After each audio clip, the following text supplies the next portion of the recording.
আসসালামু আলাইকুম রহমতুল্লাহি ওবারাকাতু। প্রিয় দিনদার মুমিন মুত্তাকিন ভাই ও বোনেরা, আজকে আমি এই ভিডিও থেকে জানাবো ঋণ মুক্তির দোয়া। যারা কোনো না কোনো কারণে ঋণে জড়িয়ে গেছেন, তো এই ঋণ থেকে বাঁচার জন্য বেশ কিছু দোয়া রয়েছে। তার মধ্যে থেকে সবচেয়ে ছোট এবং সহজ একটি দোয়া আজকে এই ভিডিও থেকে বলে দেব।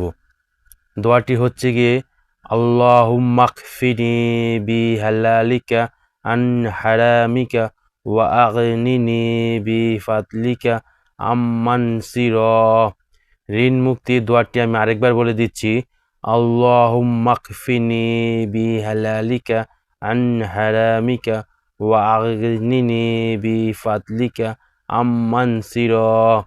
এই দোয়াটির বাংলা অর্থ হচ্ছে গিয়ে, হে আল্লাহ, হারামের পরিবর্তে তোমার হালাল রুচি আমাদের জন্য যথেষ্ট করে দাও, আর তোমাকে ছাড়া আমাকে কারো মুখাপেক্ষী করো না। স্বীয় অনুগ্রহ দ্বারা আমাকে সচ্ছলতা দান করো।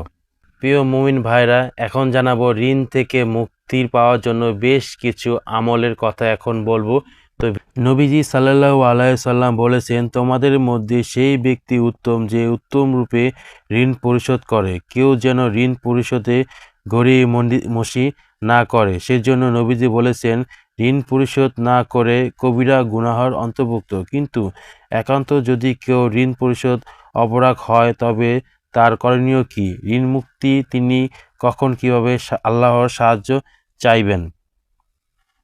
হযরত আলী রাদিয়াল্লাহু আনহু বর্ণনা করেছেন, একজন চুক্তিবদ্ধ গোলাম কৃতদাস তার কাছে এসে বলে, আমার চুক্তির অর্থ পরিশোধ করতে আমি অপারগ হয়ে পড়েছি, আমাকে আপনি সহযোগিতা করুন। তিনি বললেন, আমি তোমাকে একটি বাক্য শিখিয়ে দেব যা রাসূল পাক সাল্লাল্লাহু আলাইহি সাল্লাম আমাকে শিখিয়ে দিয়েছেন। তুমি বলো, আল্লাহুম্মা কফিনি বিহালালিকা আন হারামিকা ওয়া আগনিনি বিফাদলিকা আম্মান সিরা। ঋণ মুক্তির জন্য সবচেয়ে ভালো একটি দোয়া। ঋণ মুক্তির নিয়মে সকাল সন্ধ্যা আল্লাহর কাছে সাহায্য প্রার্থনা করা, ঋণ মুক্তি হওয়া, সর্বোচ্চ প্রচেষ্টা চালানো, তবেই মহান আল্লাহ ওই বান্দাকে ঋণ মুক্তি থেকে মুক্তি করবেন ইনশাআল্লাহ। শুধু তাই নয়, নবীজি সাল্লাল্লাহু আলাইহি সাল্লাম সবসময় ভয় চিন্তায় পেরেশানি করতেন।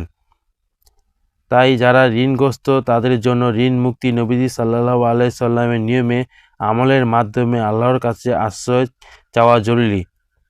সুতরাং মুমিন মুসলমানদের উচিত ঋণ পরিশোধে বিশুদ্ধতার নিয়ম ও সর্বোচ্চ চেষ্টা করার পাশাপাশি সকাল সন্ধ্যা এবং প্রত্যেক নামাজের 2 সেজদার মাঝে উল্লেখিত দোয়াগুলো পড়া, আল্লাহর কাছে ঋণের বোঝা থেকে মুক্তি হওয়া তৌফিক কামনা করা।